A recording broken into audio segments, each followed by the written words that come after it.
one holding a microphone. I'm used to, like, I don't need this, I can be nice and loud and cover a room, no problem. And you guys are definitely not 12-year-olds that I'm used to talking to, and so that'll be an interesting thing. It was really interesting to listen to Molly speak and hear a little bit about her story, because we have a lot of things in common that I didn't realize, but also very different stories as well. So a little bit about myself. I am a native Topeka, born and bred, and I went to Shawnee Heights, so now I feel like rivalry. You know, she had to mention Topeka High, and now I have to throw Shawnee Heights out there. I did not want to become an author my entire life. 7th grade me is what I always like to talk to with my students, because that's the age level that they're on. 7th grade me wanted to be a professional wrestler. And so, yep, and I tell them that I still kind of do to this day, that, you know, if they walked in and offered to trade me, I'd be like, bye everybody, I'm out here. So I had very wild dreams to begin with. I had a student ask me once, have you always had big dreams? And I just kind of, it really stopped me, and I went, apparently, like I never thought about it that way, but I have. I grew out of that dream and grew up later to become an educator, and I taught English for 8 years, and then in the last 3 years I moved kind of, you know, off center a little bit of English, and I teach yearbook, newspaper, and media now. So it's really fun. We get to do project-based things, and I get to work with writing with everybody. So I figured I'd tell you a little bit about my books and then answer any questions you guys have at the end. Kind of similar to Molly, I have a longer presentation that I do with my students, so we're going to try to kind of bring that down. So far I have published 3 books. My 4th book is in process right now. They are known as the Ascendant series. The first one is called House of Aries, and it came out in September of 2016. And so that was my first book. The sequel to it, House of Taurus, followed up the next year in September of 2017. The 3rd book in the series, House of Libra, just made its debut in November of 2018. And like I mentioned before, I'm currently working on the final book in the series, House of Scorpio. Scorpio is in the editing process right now, so we have the rough draft done, going through and making revisions, and I'm hoping to have that one come out sometime this spring. We don't have the exact date yet. So like I said, I never wanted to really be a writer. That came up about 2012, 2013. And I say this only because he's not here. My husband takes all the credit, and he kind of deserves it. I had never been a writer before. I'd always loved to read. But I became one of those people that was annoying to watch movies with, because I would know what was going to happen. And I'd be like, you know what, that person, this, and this is going to happen. Or I'd meet a character, I'd be like, you know what, they're going to die later. And I would be right every single time. And then one day my husband he just went, well, why don't you write it? And, you know, make us millions of dollars and I'll retire. And I went, okay. I was like, that's not a bad idea. And so I went and I thought about it for a little while. I went to people that I trusted and said, you know, what do you think about this idea of me writing a book? Would that be the wildest thing in the world? And he said, no, I think you could pull it off. And so I started to think on that point, what would I write about, what would I do? Which is arguably the hardest thing to come up with. You have nothing, how you turn that into something.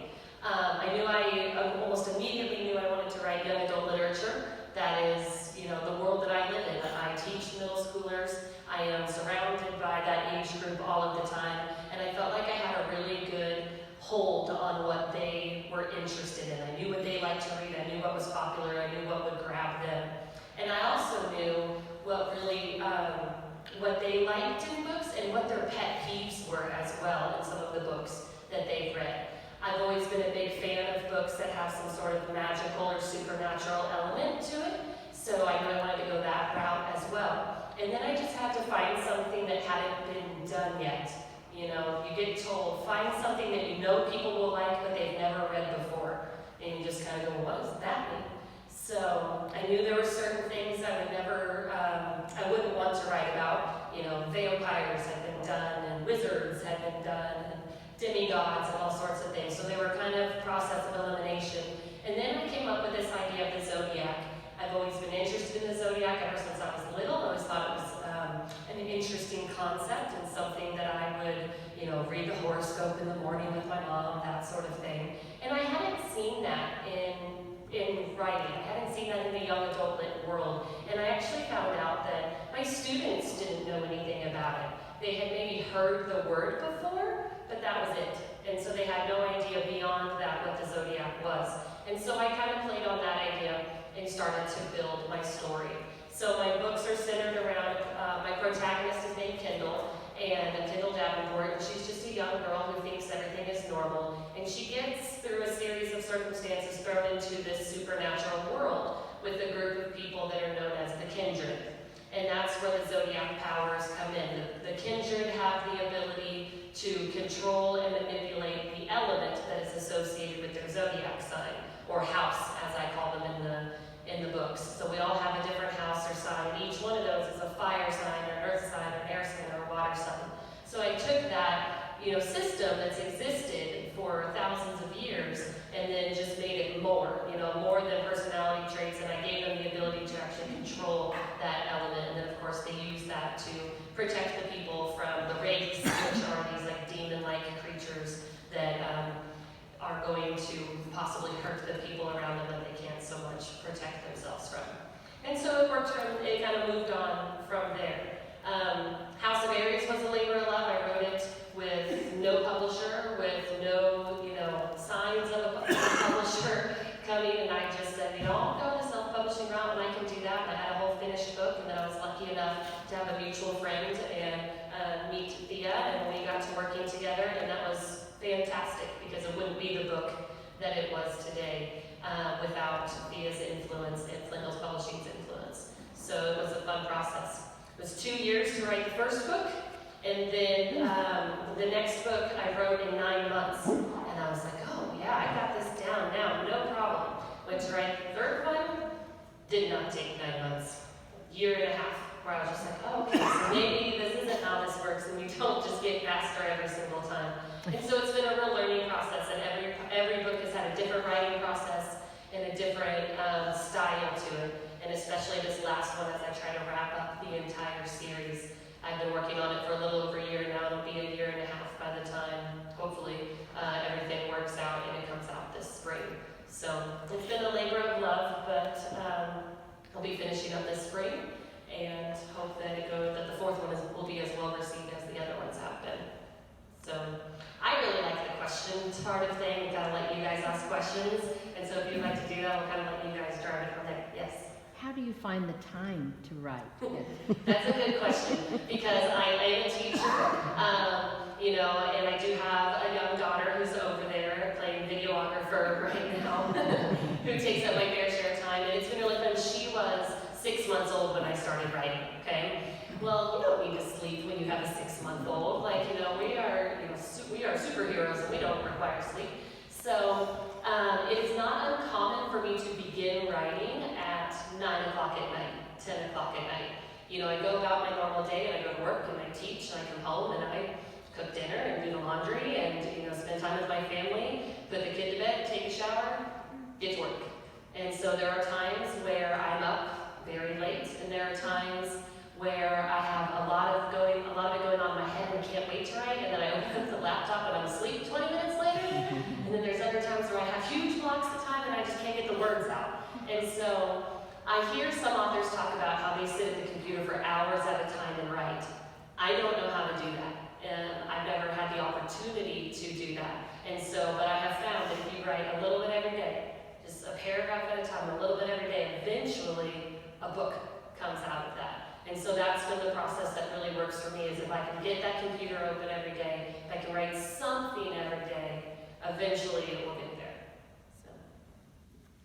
Whitney? Oh, yes. How much of the plot do you work out before you start putting it to paper? That has been an interesting thing for me to discover. With House of Aries was the first thing I ever wrote, and so I didn't have a style, I didn't have a plan for it.